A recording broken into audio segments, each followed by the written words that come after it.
부활을 꿈꾸는 보수권의 먹구름이 껴었습니다. 창원 지역 정치 브로커 명태균 씨의 여론조사 비용을 대납했던 의혹과 관련해 1심 재판부가 오세훈 서울시장에게 벌금 1,000만 원을 선고했습니다.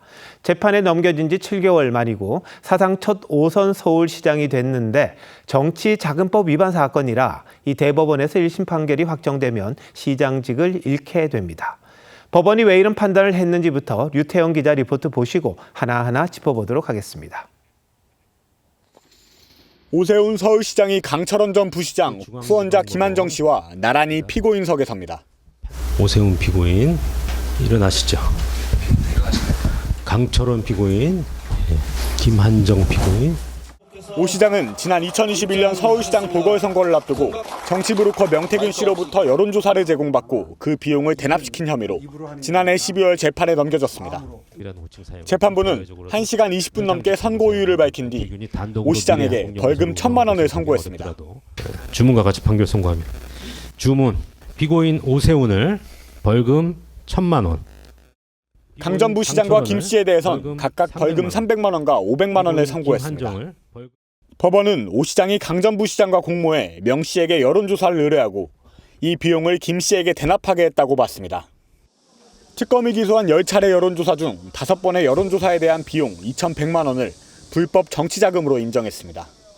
공직선거법상 금지된 후보자 의뢰 여론조사의 공표 보도를 실현하려는 목적도 결부되어 있었기 때문에 죄질이 좋지 않습니다. 선출직 공직자는 정치자금법 위반으로 벌금 100만 원 이상의 형이 확정되면 당선 무효가 됩니다. TV조선 류태영입니다.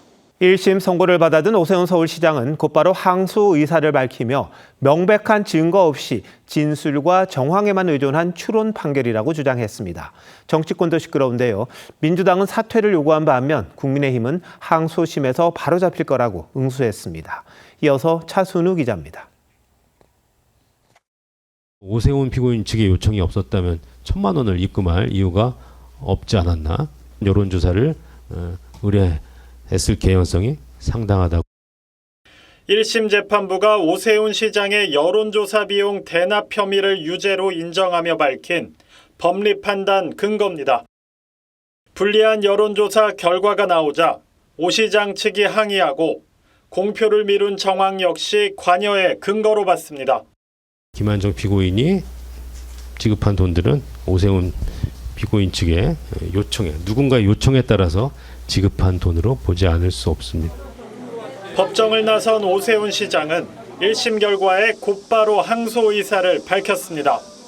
추론을 가지고 명태균의 진술이 맞는 것 같다라는 전제하에 유죄 판결이 선고가 됐습니다. 항소심에서 다투겠습니다. 1심 선고 뒤 예정된 일정을 소화한 오 시장은 감사의 정원 행사장에선 여유를 되찾은 모습이었습니다. 항소심에 가면 어떻게 될까요? 저는 그게 기대가 됩니다. 더불어민주당은 일제히 오 시장 사퇴를 압박하며 공세에 나섰습니다. 정청래 민주당 대표는 2심에선 죗값에 맞는 더 무거운 판결이 내려지길 바란다며 압박했고 서울시의회 민주당 원내대표단은 당연한 결과이자 사필 규정이라며 용단을 내리라며 사퇴를 촉구했습니다. 장동혁 국민의힘 대표는 항소심에서 진실이 밝혀질 것이라며 상급심 판단을 믿고 서울시정은 계속돼야 한다고 했습니다. TV조선 차순우입니다. 오세훈 서울시장이 항소를 예고하면서 1심에서 나온 쟁점들이 다시 법원의 판단을 받을 텐데요. 특검법상 항소심과 상고심 모두 각각 3개월 안에 재판을 마쳐야 합니다. 이르면 내년 1월 중으로 오 시장의 거취가 확정될 수도 있습니다. 이광희 기자가 쟁점과 일정 알려드립니다. 김건희 특검법은 1심의 경우 공소 제기로부터 6개월 안에 2심과 3심은 각각 3개월 안에 선고해야 한다는 이른바 633 원칙을 규정하고 있습니다. 2심과 3심이 특검법에 따라 각각 3개월 내에 끝날 경우 내년 1, 2월쯤 오 시장의 시장직 유지 여부가 결정되는 겁니다. 항소심에서 오 시장 측은 여론조사를 의뢰하고 대납을 공모한 걸 입증할 직접 증거가 없다는 점을 부각할 전망입니다. 1심은 여론조사 의뢰를 받았다는 명 씨 진술에 신빙성이 있다고 봤습니다. 명태균 씨가 오세훈 피고인으로부터 전화를 받고 의뢰를 받아서 여론조사를 진행했다는 진술을 모두 배척하기 어렵습니다. 하지만 앞서 명태균 여론조사에 대해 김건희 여사에게 무죄를 선고한 1, 2심 재판부는 명 씨 진술을 믿을 수 없다고 봤습니다. 영업활동의 일환으로 피고인 부부를 비롯하여 여러 사람들에게 배포한 것으로 보일 뿐이어서 여론조사 비용 상당의 재산상 이익을 취득한 것으로 볼 수 없습니다. 김 여사 사건은 모레 대법원 선고를 앞두고 있어 대법원의 판단에 따라 오 시장 항소심에도 영향을 미칠 가능성이 있습니다. TV조선 이광입니다. 아직 1심 판결이긴 합니다. 하지만 보수 진영의 유력한 차기 대권 주자로까지 거론됐던 오세훈 시장이 실현의 시기를 맞게 됐습니다. 정치권에 미칠 파장도 적지 않을 듯한데요. 정치부 김하림 기자와 뉴스더에서 더 자세히 짚어보도록 하겠습니다. 김 기자, 오 시장은 상당히 무죄를 자신을 했었습니다. 그런데 사법 리스크가 발목을 잡으면서 앞으로의 행보, 영향을 받을 수밖에 없을 것 같네요. 네, 그렇습니다. 오 시장은 오늘 오전까지만 해도 이재명 대통령의 아파트 근저당 거래를 비판하는 글을 SNS에 올렸는데요. 최근 정부의 부동산 실책을 지적하고 당내 중진들을 잇따라 만나는 등 보수 진영의 중요 구심점으로서 존재감을 키우고 있었습니다. 그런데 이번 판결로 이른바 사법 리스크가 현실이 되면서 지금 같은 적극적인 정치 행보는 주춤해질 거란 관측이 나옵니다. 네, 오 시장도 오 시장입니다만 보수 진영 전체에도 지금 타격이 된 것 아닌가요? 맞습니다. 오 시장은 중도층과 수도권에서 표를 끌어올 수 있는 보수 진영에서 몇 안 되는 인사 중 한 명이죠. 이번 지방선거에서 명픽이라는 정원호 후보를 꺾으면서 경쟁력을 입증하기도 했는데요. 이번 판결로 재판받는 대권주자라는 프레임에 갇힐 우려가 있습니다. 지선 패배 후 당이 나아가야 할 미래 비전을 제시해야 할 시점에 사법 리스크를 방어하는 데 에너지와 시간을 써야 하는 겁니다. 오 시장은 보수 주자 중 유일한 국민의힘 소속 인사이기도 한데요. 무소속 한동훈, 개혁신당 이준석 등 주자들에게 상대적으로 공간이 열릴 거란 시각도 있습니다.